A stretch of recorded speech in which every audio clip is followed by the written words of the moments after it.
আসসালামু আলাইকুম, hey lovely viewers, welcome back to my channel. আজকে শেয়ার করব সিম্পলভাবে শাহি ফিরনি। আর এটা হচ্ছে শবে বরাতে স্পেশাল বলতে পারেন, কারণ শবে বরাতে 2-3 দিন আগে বা 2 দিন আগে এই রেসিপিটা করে ফ্রিজে নর্মালে রেখে দিলে আপনি শবে বরাতের দিন বা তার পর দিন অনায়াসে খুব ঝামেলা ছাড়াই সার্ভ করতে পারবেন। আবার মেহমান আসার 2-1 দিন আগেও কিন্তু ফ্রিজে রাখতে পারবেন। আর খুবই সহজ আর এত মজার হয় যে না বানালে হয়তো বুঝবেনই না। তাই চলুন আমরা শুরু করি। প্রথমে এখানে আমি হাফ কাপ পোলাওয়ের চাল জাস্ট আধা ভাঙা করে নিয়েছি, মানে পেস্ট পুরোটা পেস্ট করিনি, জাস্ট আধা ভাঙা পেস্ট করেছি, আগে থেকে ভিজিয়ে রেখেছিলাম। আর এরপরে এখানে যে মূল টিপসটা সেটা হচ্ছে এখানে আমি 2 কাপ পানির মধ্যে 1 কাপ গুঁড়ো দুধ মিশিয়ে তারপরে নেড়ে চেড়ে নিচ্ছি, ভালোভাবে মিশিয়ে নিচ্ছি যাতে করে লাম্পস ক্রিয়েট না করে। বাট এখানে আমি কোনো লিকুইড দুধ ব্যবহার করছি না, এখানে আমি গুঁড়া দুধটাকে লিকুইড করছি। আর এই যে আমি যে পরিমাণটা বলবো এটা থেকে কমপক্ষে 12 থেকে 13 কাপ ফিরনি হবে। তো এরপরে আমি এটা ফুটে ওঠা পর্যন্ত অপেক্ষা করব। আর এখানে 1 কাপ চিনি দিয়ে দিচ্ছি। আর চিনিটা হচ্ছে যার যার স্বাদ মতো দিবেন, বাট আমি 1 কাপ দিয়েছি। এরপরে আমি এখানে ব্যবহার করব 3 টুকরো এলাচ, আর এখানে আমি দারুচিনি দিব না। আর দিয়ে দিচ্ছি হাফ টিস্পুন লবণ। আর লবণটা দেওয়ার পরে আবারও ভালোভাবে নেড়েচেড়ে মিশিয়ে নিচ্ছি আর ফুটে ওঠা পর্যন্ত অপেক্ষা করছি। 8 মিনিট জাল করার পরে আমরা এখানে যে আগে থেকে চালটা রেখেছিলাম, চালটাকে কিন্তু আগে থেকে অবশ্যই ভিজিয়ে রাখবেন। আর এরপরে একটু ব্লেন্ড করে নেবেন বা হালকা একটু পাটায় বেটে নেবেন। এরপরে এখন সেটা দিয়ে দিচ্ছি, আর দিয়েই সাথে সাথে নাড়াচাড়া শুরু করতে হবে, কারণ এটা কিন্তু আবার লাম্পস ক্রিয়েট করতে পারে। আর সম্পূর্ণ এই পদ্ধতিতে যদি ফিরনিটা করেন, আমি মানে নিজ থেকে বলতে পারি যে আলহামদুলিল্লাহ বাসার সবাই অনেক পছন্দ করবে। আর এটা অনেক মজার ছিল। তো এরপরে আমি এটাকেও ফুটে ওঠা পর্যন্ত অপেক্ষা করছি।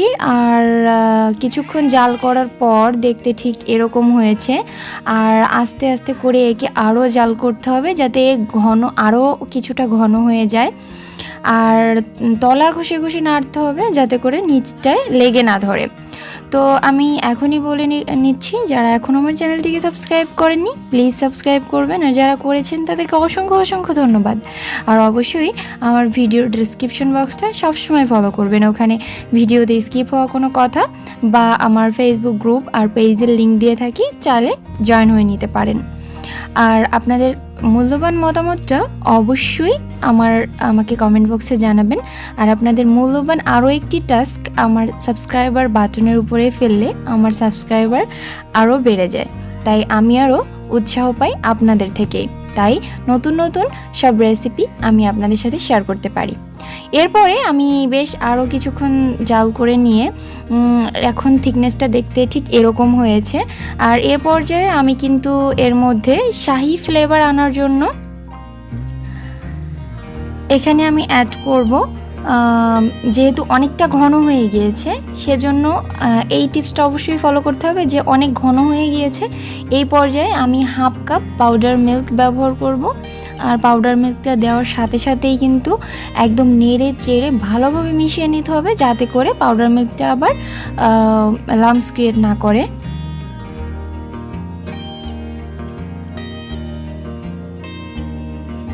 আর এ পর্যায়ে কিন্তু পাউডার মিল্কটা দেওয়ার অবশ্যই চেষ্টা করবেন, আর চাইলে স্কিপ করতে পারেন, বাট এখন যদি পাউডার মিল্কটা দেওয়া হয় তাহলে কিন্তু যে ফিরনির যে একটা স্বাদ এটা আরও দ্বিগুণ হয়ে যায়।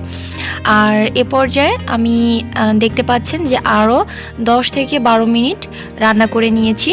আর 10-12 মিনিট পর এটা দেখতে ঠিক এরকম হয়েছে। আর অবশ্যই তলা ঘষে নাড়তে হবে, বারবার বলে রাখছি। তো এ পর্যায়ে আমি চুলার জালটা আরও একটু বাড়িয়ে দিয়ে এভাবে আরও একটু নাড়াচাড়া দিয়ে নিচ্ছি। আর এর থেকে আর ঘন করব না, এখনই চুলাটা অফ করে নিব। আর একটা বাটিতে আমি একটু সার্ভ করে দেখিয়ে দিচ্ছি। আপনারা চাইলে কিন্তু ছোট ছোট বক্সেও রাখতে পারেন নর্মাল ফ্রিজে, বাট আমার এখনই খাওয়া হয়ে যাবে এজন্য আর আমি রাখলাম না। তো আজ পর্যন্তই, কথা হবে অন্য কোনো এপিসোডে অন্য কোনো খাবারের সাথে। সে পর্যন্ত সবাই ভালো থাকবেন।